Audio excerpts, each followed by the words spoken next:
കോൺഗ്രസിലെ മുഖ്യമന്ത്രി ചർച്ചയിൽ രൂക്ഷ വിമർശനവുമായി സമസ്ത മുഖപത്രം. ജനവിധി അപഹസിക്കരുത് എന്ന പേരിൽ സുപ്രഭാതത്തിൽ എഡിറ്റോറിയൽ. കോൺഗ്രസിന്റേത് ജയിപ്പിച്ച ജനങ്ങളോട് പ്രതിബദ്ധതയില്ലാത്ത സമീപനം. സഹികെട്ട് ഭരണമാറ്റത്തിന് വോട്ട് ചെയ്തവരെ പരിഹസിക്കരുതെന്നും മുഖ്യമന്ത്രിയെ തെരഞ്ഞെടുക്കാൻ കഴിയാത്തത് കോൺഗ്രസിന്റെ കഴിവില്ലായ്മയാണെന്ന് സമ്മതിക്കണമെന്നും സമസ്ത രൂക്ഷമായി വിമർശിക്കുന്നു. അഭിജിത്ത് മുഴക്കുന്നുണ്ട് കൂടുതൽ വിവരങ്ങളുമായി. Abhijith, very good morning Abhijith. ഇന്നലെ ലീഗിന്റെ പ്രതികരണം നമ്മൾ കേട്ടു. ജനം ഇങ്ങനെ പോയാൽ മുഖത്തടിക്കും എന്നാണ് ലീഗ് നേതാവ് ഇന്നലെ പറഞ്ഞത്. ഇന്നിപ്പോൾ സമസ്തയുടെ മുഖപത്രവും രൂക്ഷമായ വിമർശനമാണ് ഉന്നയിച്ചിരിക്കുന്നത്. ഇത്ര യമണ്ടൻ ഭൂരിപക്ഷം കൊടുത്തിട്ടും കോൺഗ്രസിന് മുഖ്യമന്ത്രിയെ തീരുമാനിക്കാൻ കഴിയുന്നില്ല, UDFന് മുഖ്യമന്ത്രിയെ തീരുമാനിക്കാൻ കഴിയുന്നില്ല എന്നത് ജനവിധിയെ അപഹസിക്കരുത് എന്ന തലക്കെട്ടോടുകൂടിയാണ് പത്രം എഡിറ്റോറിയൽ എഴുതിയിരിക്കുന്നത്.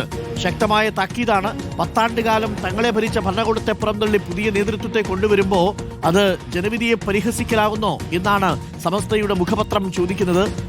ജനവിധിയെ അപഹസിക്കുന്നൊരു തീരുമാനം, രൂക്ഷ വിമർശനമാണ് ഇപ്പോൾ സമസ്ത മുഖപത്രത്തിൽ ഉള്ളത്. കോൺഗ്രസ് നിഴലാട്ടങ്ങളിൽ വിസ്മരിക്കുന്നു എന്നാണ്, ജനങ്ങളെ വിസ്മരിക്കുന്ന നാടകം എന്നാണ്, ജനങ്ങളെ അപഹസിക്കുന്ന തീരുമാനങ്ങൾ വരുന്നു എന്നുള്ളതാണ്. ഭരണമാറ്റത്തിന് വോട്ട് ചെയ്തവരെ പരിഹസിക്കരുത് എന്നാണ് പത്രത്തിന്റെ എഡിറ്റോറിയലിൽ പറയുന്നത്. രൂക്ഷമായ വിമർശനമാണോ അഭിജിത്ത് മുഴക്കുന്നത്? Very good morning Abhijith. നമുക്കൊപ്പം ചേരുന്നുണ്ട്. ചെറിയൊരു സാങ്കേതിക തടസ്സം. മുഖ്യമന്ത്രിയെ തെരഞ്ഞെടുക്കാൻ കഴിയാത്ത സ്ഥിതിയാണ്, അത് വളരെ കഴിവില്ലായ്മ എന്ന് രൂക്ഷമായ വിമർശനമാണ്. അഭിജിത്തുണ്ട്. Abhijith, very good morning Abhijith. ഇന്നലെ ലീഗിൽ നിന്നുള്ള പ്രതികരണം നമ്മൾ കേട്ടു. ഇന്നിപ്പോൾ ഇതാ സമസ്ത മുഖപത്രത്തിൽ രൂക്ഷമായ വിമർശനമാണ്. ജനവിധി അപഹസിക്കരുത് എന്ന ടൈറ്റിലിൽ എല്ലാവർക്കും മടുത്ത് മതിയായി എന്ന മട്ടിലാണ് അല്ലേ? വളരെ ഇതൊരു താക്കീത് കൂടിയാണ്. ഇനി അത് വൈകിയാൽ കാര്യങ്ങൾ കൈവിട്ടു പോകും ഇങ്ങനെ വന്നാൽ അല്ലേ? അഭിജിത്ത് മുഴക്കുന്ന പത്ര എഡിറ്റോറിയൽ വായിക്കുമ്പോൾ എന്താ തോന്നുന്നത്? Arun, good morning. ആ തലക്കെട്ടിൽ തന്നെയുണ്ട് എല്ലാം. ജനവിധിയെ അപഹസിക്കരുത് എന്ന പേരിലാണ് സുപ്രഭാതത്തിന്റെ എഡിറ്റോറിയൽ. അതിൽ അരുൺ സൂചിപ്പിച്ചതുപോലെ തന്നെയാണ് കഴിഞ്ഞ കുറേ ദിവസങ്ങളായി ഈ രീതിയിലുള്ള ചർച്ചകൾ അത് കേരളത്തിലും ദില്ലി കേന്ദ്രീകരിച്ചും നടക്കുന്നു. പക്ഷേ ഒരു പേരിലേക്ക് എത്താൻ കോൺഗ്രസിന് കഴിയുന്നില്ല എന്നുള്ളതാണ് പ്രധാനപ്പെട്ട കാര്യം. ഇന്നലെ ലീഗ് നേതൃത്വമൊക്കെ പരസ്യ പ്രസ്താവന നടത്തുന്നതും അതിനാൽ തന്നെയാണ്. ഇന്നിതാ ഇപ്പോൾ രൂക്ഷമായ ഭാഷയിലാണ് സുപ്രഭാതത്തിൽ ഈ എഡിറ്റോറിയൽ വന്നിരിക്കുന്നത്. അതിൽ കോൺഗ്രസ് നേതൃത്വത്തിനും ഒപ്പം തന്നെ ഈ കോൺഗ്രസ് സ്ഥാനത്തേക്ക് മുഖ്യമന്ത്രി സ്ഥാനത്തേക്ക് മത്സരിക്കുന്ന 3 പേരെയും രൂക്ഷമായ ഭാഷയിൽ തന്നെ വിമർശിക്കുന്നുണ്ട്.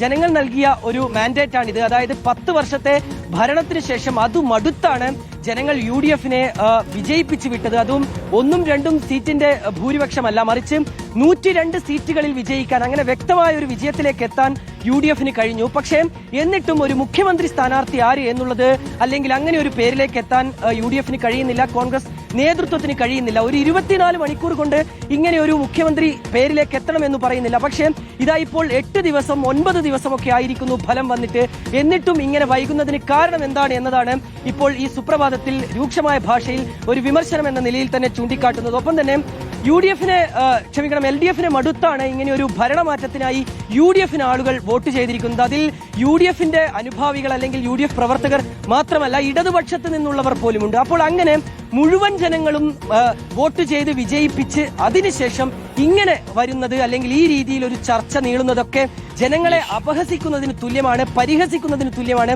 ജനങ്ങളെ കഴുതകളായി കാണുന്നതിന് തുല്യമാണ് എന്ന നിലയിൽ കൂടി വിമർശനമുണ്ട്. ഏതായാലും 1 മണിക്കൂർ നേരത്തെ പ്രഖ്യാപിക്കാൻ കഴിയുമെങ്കിൽ അത്രയും നേരത്തെയെങ്കിൽ പ്രഖ്യാപിക്കണം എന്ന ഒരു കൺക്ലൂഷനിലെത്തിയാണ് ഈ ലേഖനം അവസാനിപ്പിക്കുകയും ചെയ്യുന്നത് അരുൺകുമാർ. ഏതായാലും ആദ്യം സൂചിപ്പിച്ചതുപോലെ തന്നെ എല്ലാ കോണുകളിൽ നിന്നും ഈ രീതിയിൽ ഈ മുഖ്യമന്ത്രി ചർച്ച വൈകുന്നതിനെതിരെ രൂക്ഷമായ വിമർശനം ഉയർന്നു വരുന്നു. ഒടുവിൽ ഇതാ സമസ്തയും തങ്ങളുടെ നിലപാട് വ്യക്തമാക്കുകയാണ്. Okay, thank you. അഭിജിത്ത് മുഴക്കുന്നാണ്. പ്രിയപ്പെട്ട പ്രേക്ഷകരെ, സോഷ്യൽ മീഡിയ എടുത്താൽ ട്രോളോട് ട്രോൾ, സമസ്തയുടെ പത്രമെടുത്താൽ രൂക്ഷ വിമർശനം, ലീഗിലെ നേതാക്കളോട് ചോദിച്ചാൽ കനത്ത വിമർശനം, പൊതുവിൽ UDFലെ പ്രവർത്തകരോട് ചോദിച്ചു കഴിഞ്ഞാൽ ലജ്ജ കൊണ്ട് പുറത്തിറങ്ങാൻ പറ്റാത്ത അവസ്ഥ, ഇതൊക്കെയാണ് പുറത്ത് സംഭവിച്ചുകൊണ്ടിരിക്കുന്നത്. എന്തായാലും ഇന്ന് വൈകുന്നേരത്തോടു കൂടി ഒരു തീരുമാനമുണ്ടാകും എന്നുള്ളതാണ് നമ്മൾ പ്രതീക്ഷിക്കുന്നത്. റിപ്പോർട്ടർ വാർത്താ സംഘം തത്സമയം കൂടുതൽ വിവരങ്ങൾ പ്രേക്ഷകരിലേക്ക് എത്തിക്കും.